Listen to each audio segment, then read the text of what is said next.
প্রধানমন্ত্রী আজ রাজ্যে আসছেন, তার দুদিনের সফর এবং একাধিক কর্মসূচি কিন্তু রয়েছে। একাধিক ট্রেনের উদ্বোধন করবেন আজ হাওড়া গুয়াহাটি বন্দে ভারত স্লিপার ট্রেনের উদ্বোধন করবেন প্রধানমন্ত্রী নরেন্দ্র মোদী।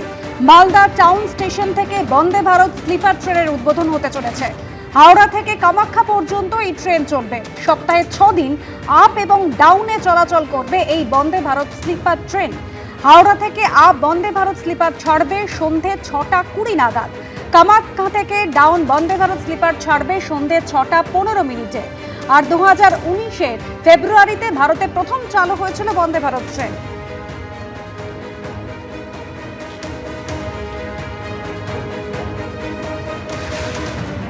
ভোটমুখী বঙ্গে ফের একবার প্রকল্পের ডালি নিয়ে আসছেন প্রধানমন্ত্রী নরেন্দ্র মোদী। আজ মালদায় পরিবর্তন সংকল্প সভা করবেন দেশের প্রধানমন্ত্রী নরেন্দ্র মোদী। মালদার শাহপুর এই বাইপাস সংলগ্ন মাঠে তার সভার জন্য বেছে নেওয়া হয়েছে। একদিকে যেমন পরিবর্তন সংকল্প সভা করবেন, তেমনি তার পাশাপাশি একাধিক সরকারি প্রকল্পের উদ্বোধন করবেন প্রধানমন্ত্রী নরেন্দ্র মোদী। একই মাঠে দুটি ব্যবস্থা করা হয়েছে।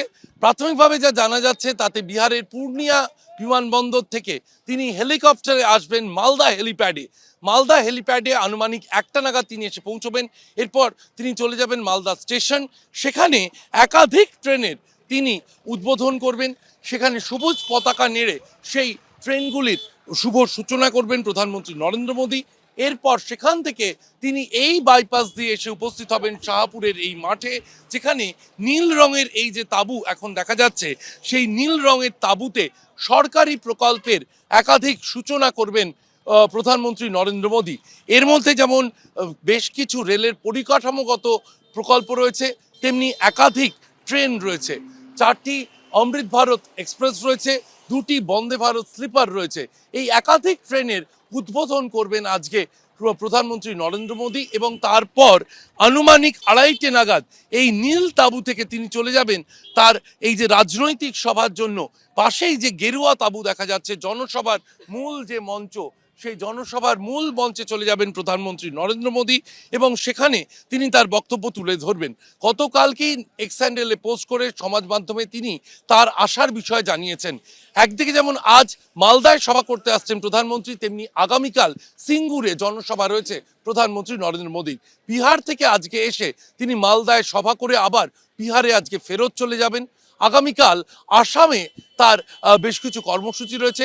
অসমে সেই কর্মসূচি শেষ করে আগামীকাল অসম থেকে তিনি কলকাতা বিমানবন্দরে আসবেন এবং সেখান থেকে সিঙ্গুরে গিয়ে জনসভা করবেন প্রধানমন্ত্রী নরেন্দ্র মোদী। চতুর্থ পরিবর্তন সংকল্প সভা আয়োজন করা হয়েছিল তাহেরপুরে, যেখানে কপ্টার সমস্যার জন্য অবতরণ করতে পারেননি প্রধানমন্ত্রী এবং ভার্চুয়ালি ফোনে বক্তব্য রেখেছিলেন তিনি।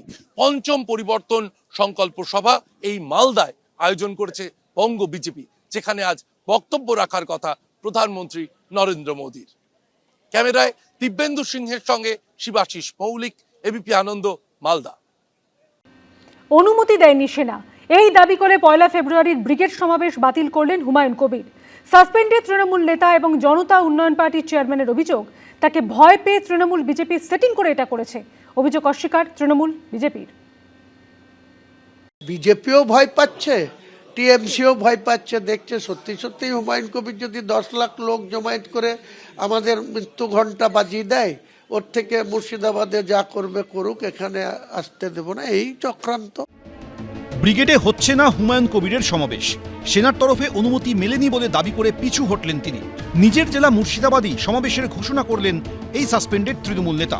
সম্প্রতি বাবরি মসজিদের শিলান্যাস থেকে নতুন দল জনতা উন্নয়ন পার্টি তৈরি। হুমায়ুন কবিরের ডাকে মুর্শিদাবাদে বহু মানুষকে ভিড় জমাতে দেখা গেছে। এরপরই ব্রিগেড সমাবেশের ডাক দেন তিনি। 10 লক্ষ মানুষের জমায়েত করবেন বলে চ্যালেঞ্জও ছোড়েন। আমার টার্গেট 10 লক্ষ মানুষ। তবে 5ই জানুয়ারি ব্রিগেড পরিদর্শনে এসেই তৃণমূলের বিক্ষোভের মুখে পড়েন তৃণমूल থেকে সাসপেন্ডেড হুমায়ুন কবির। भाग रहा है, बीजेपी का दलाल है, इसको रोक के बोलिए 2 मिनट बात करने के लिए। आई डिबेट करे, ममता बनर्जी अभिषेक बनर्जी दूर की बात है, ये भाग रहा है, ये हुमायूं कबीर भाग रहा है। 2 मिनट बोलिए करके बात करने के लिए। এবার সেনার অনুমতি মেলেনি বলে দাবি করে ব্রিগেড থেকে পিছু হটলেন হুমায়ুন কবির। অভিযোগ তুললেন তৃণমূল বিজেপির বিরুদ্ধে। এদের সঙ্গে যে এদের কানেকশন আছে তো বোঝাই যাচ্ছে। এই বিজেপির সঙ্গে রাজ্য সরকারের তা নাহলে এত দিন লাগে একটা এনওসি দিতে, তারপরে আবার আজকে বলছে ওই দিন তো বলে দিতে পারতেন যে আমরা ব্রিগেড ময়দান দিতে পারবো না, আমাকে চিঠি করার কি দরকার ছিল, বলে দিতে পারতেন যে ওখানে দেওয়া যাবে না। তাহলে মিনার তো দিচ্ছে, ওখানে করবেন না। শহীদ মিনারে 30,000 লোকের জায়গায় হুমায়ুন কবিরের মিটিং হবে না, 10 লাখ লোকের মিটিং করে তৃণমূল সরকারের মৃত্যু ঘণ্টা ঐতিহাসিক মুর্শিদাবাদের বেলডাঙ্গার মাটি থেকেই আমরা ঘোষণা করব। পাল্টা হুমায়ুন কবিরের দিকে কটাক্ষ ছুড়ে দিয়েছে তৃণমূল বিজেপি দুই দলই।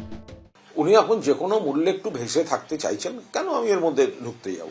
2019 সালের লোকসভা নির্বাচনে মুর্শিদাবাদ কেন্দ্রে হুমায়ুন কবির বিজেপির প্রার্থী ছিলেন, যাদের স্লোগান ছিল এক ধাক্কা অর্ধ বাবরি মসজিদ তোড় দো। তো সেই হুমায়ুন কবির কোন সালে, কোন বছরের কত তারিখে কোন দলে ছিলেন আচমকা জিজ্ঞেস করলে আপনি সেটাই বলতে পারবেন না। এতবার দল বদল করেছেন উনি। আজকে যা স্টেটমেন্ট করছেন, আগামী বছর এই সময়ে উনি কোথায় থাকবেন উনিই জানেন না। এ টিমের প্লেয়ারদের জিজ্ঞাসা করুন, ওটা তো প্ল্যান বি টিম, এ টিমের কাছে চলে যান। হুমায়ুন কবির জানিয়েছেন জানুয়ারির শেষের দিকে নিজের জেলা মুর্শিদাবাদেই সভা করবেন তিনি। কৃষ্ণেন্দু অধিকারী, এবিপি আনন্দ। আপাতত মুকুল রায়ের বিধায়ক পদ বজায় রাখল সুপ্রিম কোর্ট।